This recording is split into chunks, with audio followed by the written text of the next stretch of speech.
Grab versus Uber, how a Singaporean startup beat Silicon Valley's giant. Imagine this, a multi-billion-dollar tech company from Silicon Valley comes into Southeast Asia with one goal, to take over completely, known as Uber. A corporation with such immense strength that it had wiped out rivals in 60 different countries. Uber nearly always prevailed, while governments battled them and taxi drivers disliked them. But then something quite surprising occurred. They lost. Uber withdrew not just from Southeast Asia, but also failed there, defeated, outplayed. But they weren't up against another huge Silicon Valley company.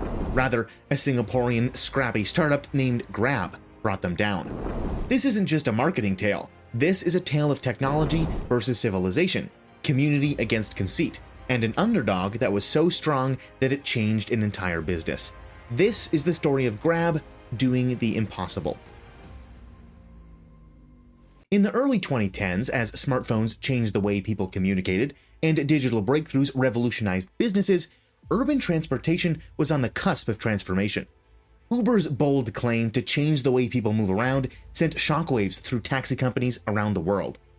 While Uber grew in many parts of the world, using a plan that worked for everyone, a smaller but very determined competitor was quietly changing the rules in Southeast Asia. Grab wasn't just another ride-hailing app. It was a movement that started because the founders knew the area well and were dedicated to helping regular people. Today, we explore one of the most dramatic business sagas of our time, the epic collision between Grab and Uber. A story where cultural grit and community-driven innovation won over worldwide arrogance. Get ready to see how a Singaporean startup turned local problems into an opportunity that compelled a global giant to withdraw from the competition. Chapter 1. The Birth of an Underdog. In 2012, Anthony Tan and Tan Hui Ling, two ambitious business people, set out on a dangerous mission in an area where urban chaos reigned and the streets were lined with clunky cabs and unreliable public transportation. Despite the chaos, they looked for opportunities. Instead of just digitizing an ancient cab system, they decided to create a solution that really addressed the very core of the local struggle: safety, dependability, and real human connection. As they explored busy marketplaces, squeezed into overcrowded minivans, and struck up conversations with drivers and passengers, they soaked up the distinctive energy of the surrounding area. From this unvarnished insight came Grab Taxi, a straightforward but innovative app focused on solving actual daily problems rather than copying Western success. Every handshake and every narrative helped Tan and Ling create the central message of the business: think global, act local. Their modest beginnings prepared the ground for a platform that would become a ray of hope for millions of people, demonstrating how local knowledge and passion could ignite a revolution. Chapter 2. The Titan Arrives, Uber's Invasion. After that, along came Uber, a machine powered by wealthy investors and a symbol of Silicon Valley's overwhelming self-assurance. Uber entered Southeast Asia with a single, uncompromising vision: win every market by pure force of capital and speed, using its clean, uniform interface and standardized service model developed in Western markets. In principle, Uber's approach was straightforward: expand quickly, run amazing discounts, and enthrall customers with future convenience promises. But this worldwide strategy soon started to fall short in the vast, varied metropolitan settings of Jakarta, Manila, Bangkok, and beyond.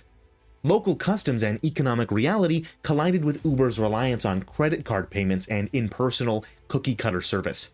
Uber ignored the minute details that determined the pulse of the area, while flaunting its technical mastery and aggressive marketing. In a community where every transaction was rooted in custom and personal trust, the global behemoth's approach seemed far off and disconnected, even if it was polished and remarkable. Chapter 3. The Power of Local Adaptation. Grab's secret weapon was its unwavering dedication to adapting to local needs. It had a strong, unwavering desire to break global rules and create a service that all of Southeast Asia could feel. Grab boldly challenged the cold, digital rules of its rivals by embracing cash payments from the very start in these dynamic economies, where cash is not only money, but the essential lifeblood of daily transactions. This was an offer for millions of people who had long been excluded by credit-only systems to enter a new ride-hailing era that felt warm and personal, not solely a payment method. Concurrent with the region's tiny, crowded streets calling for an agile approach, Grab revealed GrabBike. a bold motorbike taxi service designed to negotiate urban labyrinths with an agility almost remarkable. The Grab app was carefully designed to speak the local language, both literally with native interfaces and support, and figuratively by echoing the cultural rhythms of the people who live there. Beyond technology, Grab developed a close relationship with its drivers, seeing them more as partners and community champions than just workers. Every ride, every contact Grab promised, a promise of confidence, safety, and a relationship that turned daily travel into shared emotional adventures. Not only were they adapting, but they were also starting a movement based on empathy and knowledge of the area. Chapter 4. The clash intensifies. As the influence of Grab grew, the battle lines were set with an increasing level of intensity. Uber increased its offensive after becoming aware of the growing danger posed by local loyalty. The cities were illuminated by flashy billboards and internet ads that spoke of significant savings and extravagant incentives.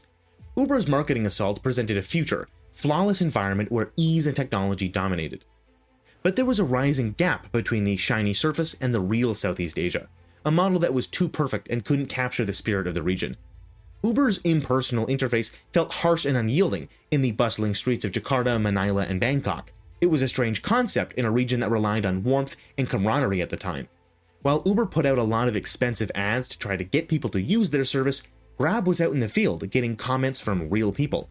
It wasn't just a battle of numbers, it was also a fight for people's hearts and minds. While passengers loved a service that felt naturally tailored for their requirements, drivers discovered in Grab a supportive partner that provided fair salaries, training, and real respect. As the two giants came together, it became clear that money alone couldn't make people loyal. Instead, Grab's carefully developed, genuine human connections were proving to be much more powerful. Chapter 5. The Turning Point, a dramatic retreat. Then the moment of truth arrived. A significant turning point meant to permanently transform the company. Uber's constant attempts to control the market, which included large expenditures and continuous advertising, started to exhaust the business without engaging the residents. Then the unexpected happened in March of 2018 when Uber declared it would be leaving markets in Southeast Asia. Declaring that Uber would grant Grab operations in a spectacular, seismic arrangement with a 27.5% ownership in the company.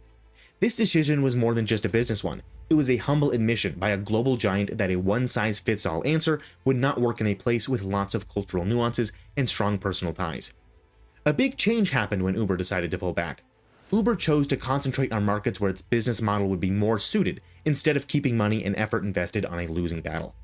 This was a turning point for Grab. It proved that its method was right, and it got a huge share of the market. From being an interested new business, Grab quickly became the obvious leader in transportation in Southeast Asia. This triumph confirmed its legacy by being more about innovative ideas than about knowing the local market. Chapter 6. Lessons in Leadership and Resilience. The epic fight between Grab and Uber teaches us about strategic adaptation and being a leader with a vision. It reminds us that real success is based on your capacity to listen, adjust, and relate to the people you serve, not on your wealth or state of technology. The creators of Grab engaged themselves in local life, gathering information straight from the streets and converting every difficulty into a breakthrough possibility, therefore refusing to presume they knew what their customers required.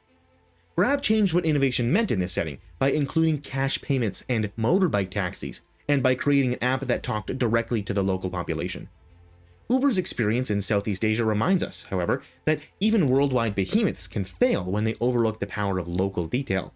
Flexibility, cultural sensitivity, and real community involvement are not optional in a world fast changing. Rather, they are necessary components for sustainable development.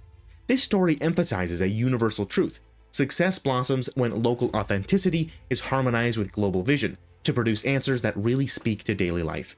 Chapter 7. The Legacy and the Future. Over the years, Grab has grown into a super app that integrates ride-hailing, food delivery, digital payments, logistics, and a host of other services. As a result, it is now an integral part of the lives of millions of people throughout Southeast Asia.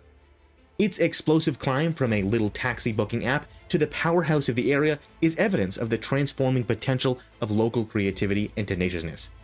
Grab's story is a lighthouse for world companies and legislators, as well as for would-be business owners.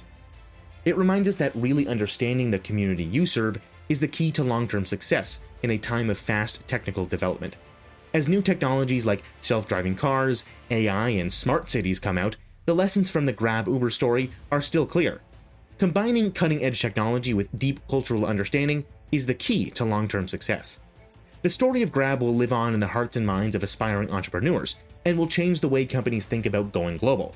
It shows that with the right combination of empathy, creativity, and local expertise, even the smallest underdog can defeat the biggest giant. Chapter 8: The Heartbeat of the Community. Beyond the numbers, charts, and executive fights, Grab's real heartbeat can be felt in the daily lives of its users. Imagine a parent in Jakarta who used to live with everyday concern about unreliable public transit, now boldly requesting a Grab ride that guarantees he goes home safely with his children.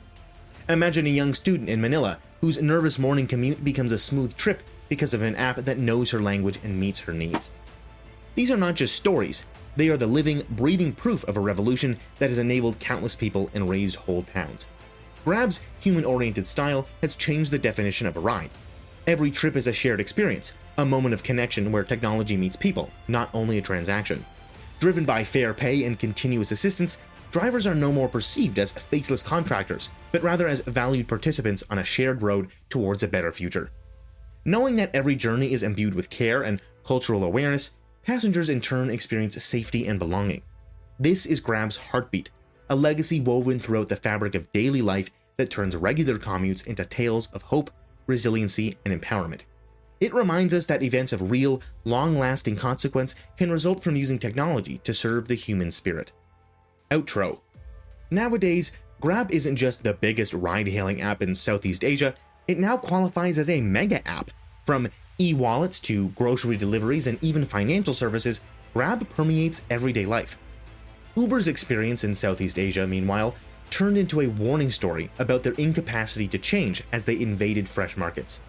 Still, maybe the most remarkable aspect of this narrative is not Grab's figures or billion-dollar IPO. They prove something really significant. Not always the largest corporation with the highest budget wins here either. Sometimes it's about knowing the streets, people, and the culture you serve. Grab battled this, and they did not only survive, they thrived.